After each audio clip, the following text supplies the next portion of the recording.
చూడండి ఎంత జుట్టు ఉందో. మళ్ళీ వచ్చేటప్పుడు ఎలా ఉంటుందో చూపిస్తా మీకు.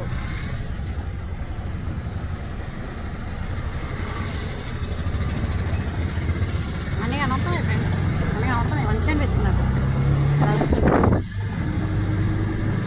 ఇటు చూడాలా, ఈ పక్క చూడాలా, ఆ పక్క చూడాలా అర్థం కావట్లేదు ఫ్రెండ్స్ నాకు. అందుకే అటు ఇటు చూస్తున్నాను.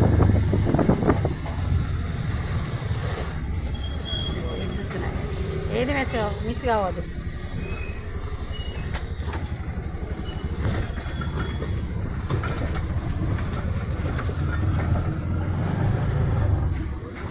ఓకే ఫ్రెండ్స్, సరే మళ్ళీ తర్వాత చూపిస్తా. మళ్ళీ చేసుకుంటే కూడా బై ఫ్రెండ్స్.